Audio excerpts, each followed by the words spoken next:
bienvenue dans Ariam. Avec moi sur ce plateau, Maître futur Sacré-Cœur Waka de l'École africaine des initiations spirituelles. Bonjour Maître Waka. Bonjour Madame la journaliste. Quelle est la religion de Dieu? C'est le thème que nous allons aborder ce matin avec vous. Et il faut dire que cette thématique a été mise sur la toile, notamment sur la page Facebook de l'émission. Et il y a eu justement des réactions du peuple.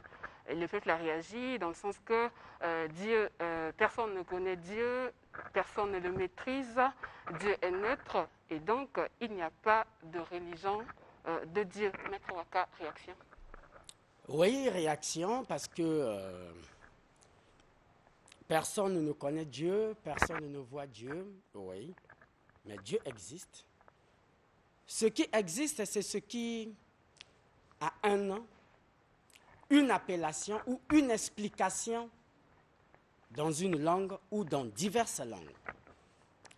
Et vous conviendrez avec moi que le mot ou le nom Dieu appartient à toute la race humaine. Et dans chaque étape linguistique ou dans chaque langue ou dans chaque ethnie ou clan, le mot Dieu a une appellation et une interprétation. Dieu a une religion. Dieu a une religion parce que il est l'architecte de l'univers. Et quelle est cette religion alors? Oui, et j'arrive. Il est l'architecte de l'univers. Et en construisant l'univers, il avait donc mis en œuvre certains principes. Et ce sont ces principes-là qui constituent la religion de Dieu. La religion de Dieu, ici, c'est une religion qui se pratique avec les artefacts uniquement que Dieu a créés, c'est-à-dire avec les objets que Dieu lui-même a créés. Déjà dans votre Bible, il est dit que Dieu n'habite pas dans des maisons faites de mains d'hommes, n'est-ce pas? Mais quelle est donc cette religion à laquelle Dieu lui-même a pu mettre en œuvre les mécanismes? Mais c'est l'animisme. C'est l'animisme, le bonganga, la tradition. Comment? Oui. Parce que c'est une religion avec laquelle tout ce qui est utilisé est du ressort de Dieu lui-même. Tout ce qui est utilisé, les objets utilisés, les objets liturgiques, les objets prophétaux, les objets de guérison, ne sont que des objets ou des ustensiles créés par Dieu lui-même. Je vais en des termes simples. Chez les Nganga, les tradipraticiens ou chez les animistes, puisque c'est un même corps, eux, ils n'ont pas de prières écrites, ni de psaumes à réciter. Là-bas, tout ce que l'on utilise, c'est les éléments de la nature. Les poissons, les arêtes, les feuilles, l'eau et tout ce qui s'ensuit. Les sèves des arbres qui constituent les encens et autres. Mais, contrairement à vos religions dites de Dieu, que je conteste aujourd'hui, pour dire que dans toutes ces religions dites modernes, aucune religion n'est de Dieu. Dieu n'a qu'une seule religion que lui-même avait créée, c'est la coutume et la tradition. C'est à base de ces religions ou de cette religion que sont manifestes les attributs de Dieu. Et pourtant, Maître Waka, si on prend par exemple l'exemple du christianisme, en parlant de l'origine de cette religion, en fait, c'est bien après la crucifixion. Qui a créé le christianisme? Après la crucifixion de Jésus. Et donc, ce sont ses disciples qui ont continué au fait à annoncer. D'abord, demandez à ce peuple si Jésus était chrétien. Je vous dis c'est faux. Jésus n'a jamais été chrétien. Vous le dites parce que Jésus n'a jamais créé la religion. Le christianisme a vu le jour après sa mort. Jésus n'a jamais créé la religion chrétienne. C'est une fondation humaine. Mais sous l'inspiration divine, Maître Waka, parce que ceux qui ont créé, l'inspiration divine. C'était les disciples de Jésus. Donc, ils ont poursuivi l'œuvre de Jésus. Est-ce que les prières qui sont dans la Bible ou les psaumes qui sont dans la Bible ont été écrits par Dieu lui-même. Non. C'était sous l'inspiration de Dieu. Qu'est-ce qu'une inspiration? Mais c'est ça le problème. Une inspiration, c'est une idée. Une inspiration, c'est une conception. Lorsqu'on vient ici, on parle. Je vous parle. Je suis inspiré. Je ne lis pas quelque part. Mais c'est une inspiration. L'inspiration, c'est tout ce qui ressort après avoir tout étudié. On ne peut pas être inspiré du néant. Parce que même Jésus lui-même a été formé, a subi une formation. On ne sort pas du néant comme ça. Le christianisme, c'est même la religion la plus désastreuse, la plus dévastatrice de la terre. Vous moi-même être peut-être dans le bouddhisme, parce que sur les religions du monde, nous pouvons les scinder en deux. Il y a des religions qui ont gardé un peu de l'hermétisme, c'est-à-dire un peu des arcanes de l'occultisme et des traditions, telles que l'hindouisme, telles que le bouddhisme. Là-bas, vous allez voir, ce sont des religions, mais qui ont gardé l'hermétisme, c'est-à-dire qui ont gardé un peu quelques valeurs de leurs ancêtres. Mais si vous prenez l'islam, si vous prenez le christianisme, ceux-là, c'est des gens qui ont rejeté leur propre base, leur propre culture. Or, votre propre Bible dit, d'abord c'est l'unique livre contradictoire sur la terre, c'est la Bible. Le temps nous sera peut-être imparti, sinon il y aura un moment. Après même le confinement, on va faire un face-à-face comme on le fait, pas avec les gens. D'abord, personne ne pourra même venir. Ici, pourquoi? Pour montrer les erreurs. La Bible contient des faussetés, des erreurs et des versets contradictoires. S'il faille les mettre à nu, on va les mettre à nu. On va les mettre à nu. Parce que c'est l'unique Bible. Vaut moi-même lire le Coran que de lire la Bible. Mais vous dites que le Coran aussi, les musulmans je aussi, vous dis. L'islam n'est pas aussi une religion, donc vous dites que vaut mieux. C'est une religion, mais dans son sens, c'est un peu profond, ils sont un peu organisés mieux que le christianisme. Comment pouvez-vous comprendre qu'une seule Bible, autant de religions?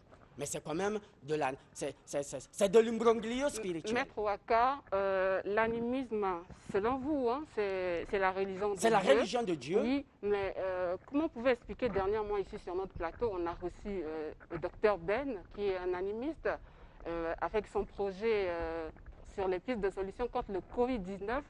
Le docteur Ben, un animiste, s'est inspiré de la Bible pour élaborer donc son projet. Comment expliquez-vous cela? La Bible, c'est un livre historique. On peut s'inspirer de la Bible pour écrire un autre livre. On peut s'inspirer, mais la Bible, ça s'est inspiré de quoi?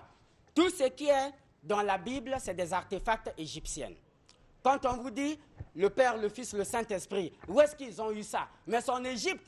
C'est les trois dieux égyptiens. Isis, Horus et Osiris. Vous voyez? Lorsqu'on vous parle de Noé, mais ça c'est une histoire fausse. Ça c'est une histoire fausse. L'histoire de Noé n'est relative qu'à l'Atlantide, mais l'Atlantide c'était englouti où? C'était ici en Afrique. C'est les Israéliens qui étaient en captivité en Égypte, lorsqu'ils sont repartis, ils ont transporté les informations de ce qui s'était passé en Égypte. Et de là-bas, en voulant faire la même chose comme leurs colons, mais qu'est-ce que nous faisons ici aujourd'hui en Afrique, les pays colonisés par la France? Mais on tente à les imiter, non? Un élève n'imite que son maître. Et les Égyptiens, les Kamites étant les maîtres des Hébreux, parce qu'il faut aussi souligner que les Hébreux, quand on parle des Hébreux, ce n'est pas les Hébreux d'aujourd'hui, c'était des Noirs. Voilà pourquoi je vous ai toujours dit que Jésus était noir. Les gens de Nazareth étaient des Noirs. Vous êtes passé par Bayardel, si vous avez étudié un peu de l'histoire, je crois que vous n'en douterez pas. Voilà. À Canaan, c'était des Noirs. Voilà que quand Jésus a eu des problèmes, celui qui était venu le secourir, c'était un Noir, Simon de Cyrène. Est-ce que c'est vraiment mentionné? Est-ce qu'on a eu à mettre l'histoire de Simon de Cyrène vraiment à l'œuvre? Non. L'unique religion que Dieu a créée, c'est réellement l'animisme. C'est-à-dire, le Bonganga, quand je parle animisme, c'est pas tel que parle Maître Bosco. Et voilà, je parle animisme ici, c'est Comment ça le va-t-elle Bonganga. que parle Maître Bosco et Dr. Non, Blaise lui, il met un peu entend- la science, les mathématiques, la physique, et c'est sa conception. Mais moi, je parle de l'animisme en tant que laboratoire traditionnel. Et la Bible de Dieu, c'est la nature. C'est l'unique Bible que Dieu a écrit. C'est l'unique Bible qui nous parle. Mais tout ce que vous voyez ici, c'est un ensemble des récits qu'on a pris par-ci, par-là. Même quand vous voyez la généalogie de Jésus, elle est contradictoire. Vraiment contradictoire. Si vous voyez Matthieu 1, 17, avec Marc 3, ça se contredit. Le père de maman Marie, dans Luc, c'est une autre personne. Les évangiles ont écrit par rapport à leur époque, donc ils se complètent. Ce que Matthieu a vécu et tout, c'est un Mais peu pourquoi? Non, mais puis si ils étaient tous des disciples. Moi, quand je viens ici, j'ai mes disciples avec moi. Demain, si je meurs, chacun devra écrire. Mais il y aura des faits cohérents. Il y aura des faits cohérents qu'on ne peut pas se tromper, par exemple, sur la personnalité de Jésus. Et du moment où ils vont dire dans notre Bible, n'ajoutez rien, ne retranchez rien, du moment que vous offrez à l'humanité un livre qui est incomplet, un livre qui est rempli de bêtises et de béviers, à ce moment-là, votre livre est à refaire. Ce que vous reprochez, c'est la Bible ou c'est parce que c'est une religion importée qu'est-ce que vous reprochez? Non, je reproche aux religions, sinon au christianisme. À l'islam également aussi, parce que vous avez aussi parlé de ça. Oui, l'islam, je le laisse un peu de côté. Beaucoup plus, c'est le christianisme qui a dominé nos États africains, surtout nous qui avions été colonisés par les Blancs, par les Français. Le christianisme a beaucoup de défauts. Un, en matière liturgique. En matière liturgique, c'est quoi? Ils pensent que Dieu, c'est un monsieur qui est là assis, je sors de chez moi, je m'assois, je prie, Seigneur Jésus, je suis là, j'ai des problèmes. Ils pensent qu'on a été écouté. Non. Pour atteindre les sommets ou le sommet spirituel, il y a une logique à suivre. Et j'en ai déjà fait tout un cours ici, où je vous ai parlé de la hiérarchie angélique. Parce que lorsque vous voyez la hiérarchie angélique, le grand maître Jésus n'est pas placé à l'intérieur de l'ordre angélique. Non. Il a un rôle, qu'il est venu sur la terre, il a enseigné, il est mort, il devient un maître ascensionné. Un maître cosmique. Vous voyez?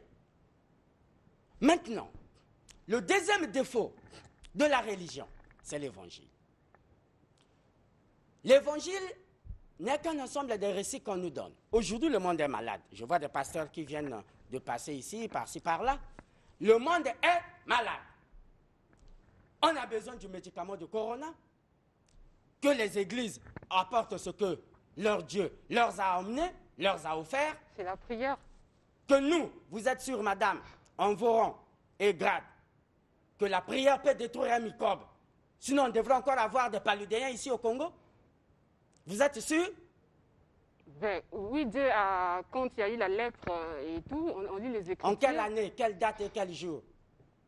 Dans Samuel, on nous parle de la peste, et après, qui a fait 3 jours, et après, il y a eu des morts, mais après, Dieu avait guéri la peste. Vous savez les tisanes qu'ils buvaient là-bas à cette époque-là? Mais sous l'inspiration toujours. Mais c'est la fausseté. Je vous dis Sarah. Quand vous dites Sarah est arrivée, Sarah, Dieu lui a donné un enfant. Qui vous a dit que Dieu avait donné un enfant à Sarah? Sarah s'est fait soigner en Égypte. On connaît même le médecin traditionnel Kamite qui avait soigné Sarah. Sarah a bu des tisanes en Égypte. Voilà pourquoi Abraham devrait la refuser. D'où Abraham, on lui avait doté une femme, la maman d'Ismaël. Maintenant, les chrétiens nous disent, non, celle-là, elle était servante, elle était sa servante. Mais c'est très dommage parce que la religion aujourd'hui, non. Votre Bible dit que chaque peuple, chaque arbre doit croire en Dieu selon ses rites. C'est-à-dire chaque arbre doit produire le fruit de son espèce. Ça veut dire quoi? Le manguier aujourd'hui ne doit pas produire des safoutiers. Lorsque vous laissez votre propre religion, votre propre manière de faire, et vous en faites tel que les autres font, à ce moment-là, vous déroutez. Les religieux ne savent même pas que quand l'homme naît, il a un ange gardien avec qui on doit partiser. Les chrétiens, ils ne donnent même pas les noms des anges gardiens de leurs adeptes. Mais comment veux-tu atteindre Dieu sans pourtant d'abord connaître ni le soi, le moi-même, le cogito ergo sum? Maître Waka, le temps nous rattrape malheureusement. Peut-être qu'on aura les occasions pour revenir là-dessus, mais une dernière question tout de même. On voit les magiciens parlent de Dieu, les chrétiens parlent de Dieu, les musulmans parlent aussi de Dieu. Il y a les nzobistes également. Une question, une dernière. Est-ce qu'il y a plusieurs dieux? Non, il n'y en a qu'un seul, et c'est celui-là, par l'entremise de nos ancêtres, qui nous a remis quelques feuilles, qui nous a remis des formules que nous sommes allés déposer au niveau de la recherche, de l'Institut de recherche et des sciences de santé.